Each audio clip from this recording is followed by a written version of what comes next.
നമ്മുടെ ജനങ്ങളെ നേരിടാൻ ഞങ്ങൾക്ക് കഴിയില്ല. എന്നാലും എൻ്റെ മാധ്യമ ജീവിതം 40 കൊല്ലം തികയുന്നു എന്നത് ചരിത്രത്തിൽ രേഖപ്പെടുത്തേണ്ട കാര്യമല്ല. നിങ്ങളൊരു കുത്താലിപ്പണിയിൽ ഞാൻ മൈക്കിൻ്റെ മുമ്പിൽ നിന്ന് പ്രസംഗിച്ചു. ഇത് 2 വ്യത്യാസമേ ഉള്ളൂ. ഒരു ടെലിവിഷൻ ചാനലിൻ്റെ അകത്ത് പെട്ടുപോയതുകൊണ്ട് ഞാൻ ഇത്രയും കൊല്ലം പിന്തുടർന്നു. എന്നാൽ ഇന്ന് 7 ജില്ലകൾ പിന്തുടർന്നതിൻ്റെ 1-ാം ഘട്ടം അവസാനിച്ച് 2-ാം ഘട്ടത്തിലേക്ക് കാലെടുത്ത് വയ്ക്കുമ്പോൾ ഞാൻ അറിയുന്നു എൻ്റെ മാധ്യമ ജീവിതത്തിൽ 4 പതിറ്റാണ്ട് നീണ്ടുപോയ എൻ്റെ മാധ്യമ ജീവിതത്തിലെ അവതാര ലക്ഷ്യമാണിത്. എൻ്റെ അവതാര ലക്ഷ്യത്തിലെ ഏറ്റവും വലിയ സ്വപ്നം എന്താണ്? നിങ്ങൾക്കറിയാമല്ലോ, ഡോക്ടർ APJ അബ്ദുൽ കലാം നമ്മളോട് പറഞ്ഞത് നിങ്ങൾ സ്വപ്നം കാണാൻ പഠിക്കണം എന്നാണ്. നിങ്ങൾ ഉറങ്ങിക്കിടക്കുമ്പോൾ കാണുന്നതല്ല സ്വപ്നം എന്ന് ഡോക്ടർ അബ്ദുൽ കലാം പറഞ്ഞു. നിങ്ങളെ ഉറക്കാതാക്കുന്നതാണ് സ്വപ്നമെന്നാണ് ഡോക്ടർ കലാം നമ്മളോട് പറഞ്ഞത്. എന്നെ ഉറക്കാതാക്കുന്ന സ്വപ്നം നമ്മുടെ കുട്ടികളിൽ നിന്ന് മോചിപ്പിക്കപ്പെടണം. നമ്മുടെ പെൺകുട്ടികൾ ആരും ഇനി ഇതിൽ മുഖപിടിച്ചു വീഴാൻ പാടില്ല. ഒരു MDMA-കാരൻ കേരളത്തിന്റെ മണ്ണിൽ ഇനി വിലക്ക് നടക്കാൻ പാടില്ല. ഒരു സിന്തറ്റിക് ലഹരിയും വിറ്റ് മണിമാളികകൾ പണിഞ്ഞ് അമ്പരചുംബിയായ ഒരു ശബ്ദത്തിന്റെ മുകളിലിരുന്ന് നമ്മളെ നോക്കി പരിഹസിച്ചിരിക്കുന്ന ഒരുവനും ഈ നാട്ടിൽ തലയുയർത്തി നടക്കാൻ പാടില്ല.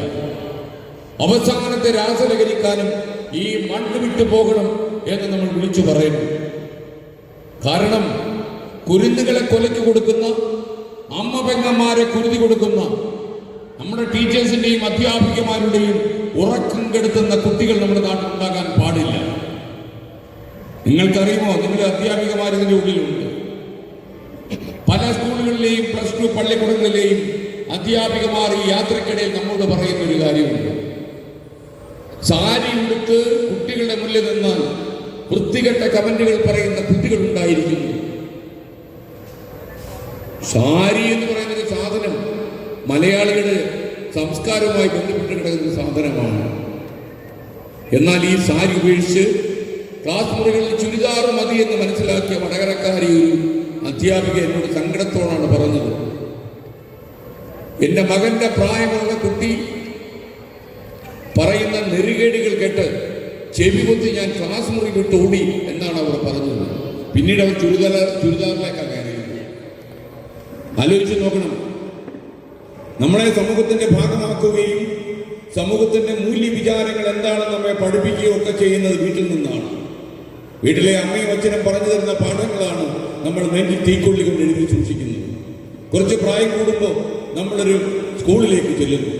അവിടുത്തെ ഹെഡ് മാസ്റ്ററും നമ്മുടെ ക്ലാസ് ടീച്ചറും അധ്യാപകരും അടങ്ങുന്ന ഒരു സംഘം പിന്നീട് നമ്മളെ സമൂഹത്തിലെ മൂല്യങ്ങൾ എന്തെന്ന് പഠിപ്പിക്കുന്നു. അവരാണ് നമ്മുടെ റോൾ മോഡൽ. ആദ്യകാലം വീട്ടിലെ അച്ഛനും അമ്മയുമാണെങ്കിൽ അപ്പച്ചനും അമ്മച്ചിയും ഒക്കെ പറയുന്നതാണ് നമുക്ക് വേദവാക്യമെങ്കിൽ, പിന്നീട് നമ്മുടെ റോൾ മോഡൽ സ്കൂളിലെ അധ്യാപകരാണ്. ഈ അധ്യാപകർ പഠിപ്പിച്ചു വിടുന്ന നന്മകളും അവരുടെ ചൂരൽ പ്രയോഗത്തിന്റെ കഷായവുമാണ് ഒരു മനുഷ്യന്റെ ജീവിതത്തിൽ ഏറ്റവും വലിയ വെളിച്ചമായി പടരുന്നത്. കുറ്റാക്കുറ്റിരുട്ടിൽ ജീവിതം എവിടെയെങ്കിലും പോയി വഴിമുട്ടി നിൽക്കുന്നു എന്ന് തോന്നുമ്പോൾ ഏതോ ഒരു അധ്യാപകൻ പറഞ്ഞ വെളിച്ചത്തിന്റെ ഒരു കീറ് ഈ നമ്മുടെ ഈ അന്ധകാരത്തിലേക്ക് വന്ന് വീഴും. ആ നന്മയുടെ വടിയിലൂന്നിയാണ് നമ്മൾ മുന്നോട്ട് പോവുക. എന്നാൽ ഇതേ അധ്യാപകരോട് ആക്ഷേപങ്ങൾ ചൊരിയാനും അവരുടെ ശരീരത്തിന്റെ കാര്യങ്ങൾ വർണ്ണിക്കുവാനും കുട്ടികൾക്ക് കഴിയുന്നു എന്ന് വന്നാൽ എവിടെയാണ് നമ്മൾ പോയി നിൽക്കുന്നത്? ഈ കുട്ടികളെ കുറ്റം പറഞ്ഞിട്ട് കാര്യമില്ല. അവരുടെ ഉള്ളിൽ തിളയ്ക്കുന്ന ഈ ലഹരിയാണ് അവരെ ഈ വഴിക്ക് നടത്തുന്നത്. അതുകൊണ്ട് നമുക്കിതിൽ വിട്ടുവീഴ്ചയില്ല. No compromise. ഒരു കോംപ്രമൈസും പറ്റില്ല.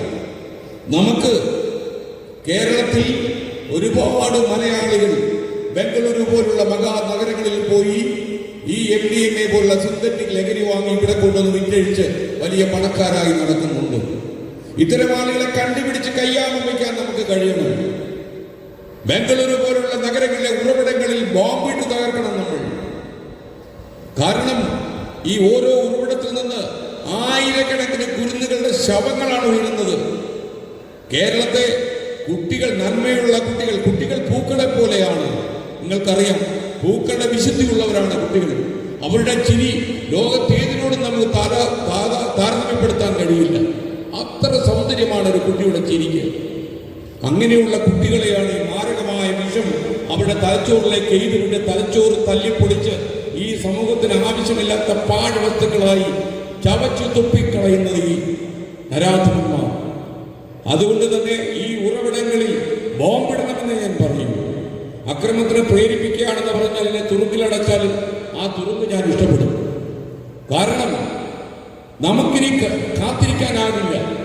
നിങ്ങൾക്കറിയുന്നത് പോലെ 24 മണിക്കൂറിനുള്ളിൽ 10-600 രാസലഹരി ഉപയോഗിക്കുന്ന ആളുകളുടെ ഉണ്ടായിക്കൊണ്ടിരിക്കുകയാണ്. രാസലഹരി ഉപയോഗിക്കുന്ന ഒരാളെ നിങ്ങൾക്ക് നേരിട്ട് കാണണം എന്നാഗ്രഹം തോന്നിയാൽ നിങ്ങളൊരു ഡി അഡിക്ഷൻ സെന്ററിൽ പോവുക. കവളൊക്കെ ഒട്ടി കൈകാലുകൾ കോച്ചി വലിഞ്ഞ് ആരെയോ ഭയക്കുന്നത് പോലെ കണ്ണുകളിങ്ങനെ പുറത്തേക്ക് കൊണ്ടുവരുന്ന സാധാരണ ഒരു മനുഷ്യരൂപമാണ് ഒരു MDMA രോഗി എന്ന് പറയും. രോഗിയാണ് അയാൾ രോഗിയാണ്. രാസലഹരി ഉപയോഗിക്കുന്ന ആൾ രോഗിയാണ്. മാനസിക നിലതെറ്റിയ ഒരാൾ മനോരോഗാലയത്തിന്റെ ഉള്ളറകളിലേക്ക് തളച്ചിടപ്പെടുന്നത് പോലെയോ ഏതെങ്കിലും ഒരു ഏകാന്ത സെല്ലിന്റെ മുറിയിലേക്ക് തളച്ചിടപ്പെടുന്നത് പോലെയോ ഒരു MDMA പേഷ്യന്റ് തളച്ചിടപ്പെടും. നമുക്ക് 95-100 വയസ്സ് വരെ ജീവിക്കാനുള്ള സാഹചര്യം ഇന്ന് ഈ ലോകത്തുണ്ട്. എല്ലാ രോഗങ്ങൾക്കും ഇന്നും മരുന്ന് കണ്ടുപിടിച്ചിട്ടുണ്ട്, ചികിത്സ ഉണ്ട്. അങ്ങനെ ആരോഗ്യത്തോടെ ഒരു ക്വാളിറ്റി ലൈഫ് നയിക്കാൻ കഴിയുന്ന ഒരു മനുഷ്യ സംസ്കൃതിയിലാണ് 7 കൊല്ലത്തിനകം അകാല ചരമമടയുന്ന സാഹചര്യത്തിലേക്ക് നമ്മളെ എഴുതി വിടുന്നത്. ഞാനിന്നിവിടെ കണ്ട ഈ സ്കിറ്റുകളൊക്കെ ഉണ്ടല്ലോ, നല്ല ഉഗ്രൻ സന്ദേശങ്ങളാണ് ആ സ്കിറ്റുകൾ നമുക്ക് സമ്മാനിക്കുന്നത്. എനിക്ക് വളരെ സന്തോഷം തോന്നുന്നു. നമ്മുടെ പുതിയ കുട്ടികളൊക്കെ തന്നെ എത്രയും ഗൗരവത്തിൽ ചിന്തിക്കുന്നു എന്നറിഞ്ഞപ്പോൾ നിങ്ങളെ ഓർക്കത്ത് ഞാൻ അഭിമാനിക്കുന്നു. ഏറ്റവും സന്തോഷകരമായ കാര്യം എന്താണെന്ന് ചോദിച്ചാൽ, ഇനി ഒരു കുട്ടിയെ പോലും നമുക്ക് കുരുതി കഴിക്കാൻ പറ്റില്ല. നമ്മൾ ഈ കുട്ടികളുടെ പ്രതികാരം ചെയ്തിട്ട് കാര്യമില്ല. എൻ്റെ വാക്കുകൾ കേട്ട് ആവേശം കൊണ്ട് നിങ്ങൾ ഏതെങ്കിലും ഒരു കുട്ടി ഇതിൽ അടിപ്പെട്ട് പോയിട്ടുണ്ടെങ്കിൽ അവരെ കുറ്റപ്പെടുത്തി സംസാരിക്കുന്നു. വളരെ സെൻസിറ്റീവായ ചിന്തകൾ ആലോചിച്ച് പ്രവർത്തിക്കാത്ത കൊച്ചു കുരുന്നുകളോട് നിങ്ങൾ വടിയെടുത്താലുള്ള പ്രശ്നം ചിലപ്പോൾ അവൻ വീട് വിട്ടിറങ്ങിപ്പോയെന്ന് വരും.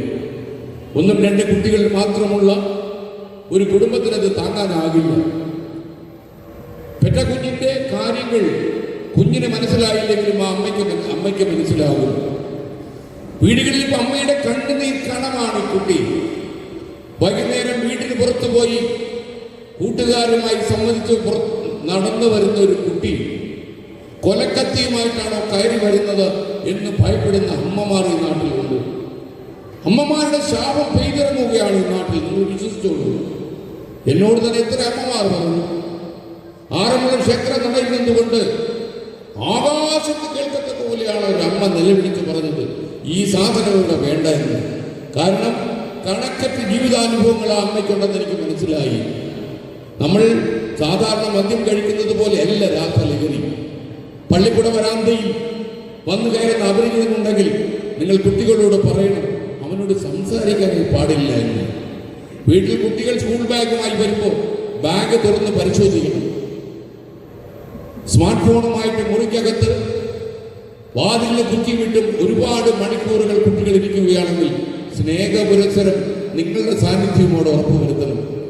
വൈകുന്നേരങ്ങളിൽ വൃത്തികെട്ട സംഘങ്ങൾ കുട്ടിയെ കൂട്ടിക്കൊണ്ടുപോരാൻ വരുന്നെങ്കിൽ നിങ്ങൾ സ്നേഹപുരസരം അവരെ പിന്തിരിപ്പിക്കണം.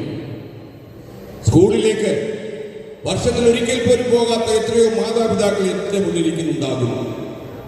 നിങ്ങൾ പോകണം. വഴിക്കണ്ണുമായി വീട്ടിൽ കാത്തിരുന്നാൽ ചിലപ്പോൾ നിങ്ങളെ തേടി വരുന്നത് അവശകുനം പോലെ ചില വാർത്തകളായിരിക്കും. അത്തരം വാർത്തകൾ നിങ്ങൾ പ്രതീക്ഷിക്കുന്നില്ല എന്ന് എനിക്കറിയാം. അതുകൊണ്ട് തന്നെ കുട്ടികൾ സ്കൂളിൽ പോയി രക്ഷകർത്താക്കൾ അന്വേഷിക്കണം. ക്ലാസ് ടീച്ചറോട് ചോദിക്കണം, എൻ്റെ കുട്ടിക്ക് എന്തെങ്കിലും പ്രശ്നമുണ്ടോ? പെൺകുട്ടികളാണെങ്കിൽ അമ്മ മനസ്സിലാക്കണം. ഒരു പെൺകുട്ടിയുടെ കൈകാലുകൾ വളരുന്നതും അവളുടെ ചിന്തകൾ മാറുന്നതും ഒക്കെ ഒരു അമ്മയ്ക്ക് മനസ്സിലാകുന്നത് പോലെ ഈ മണ്ണിൽ മറ്റാർക്കും മനസ്സിലാകില്ല.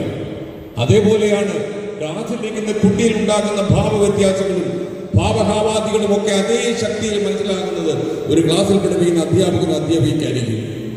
ഹൈക്കോടതിയുടെ പറഞ്ഞു, അധ്യാപകൻ ചൂടിൽ കയ്യിലെടുത്തോളാൻ പറഞ്ഞു. കാര്യം ശാസനയ്ക്ക് അധ്യാപകന് അധികാരമുണ്ട്.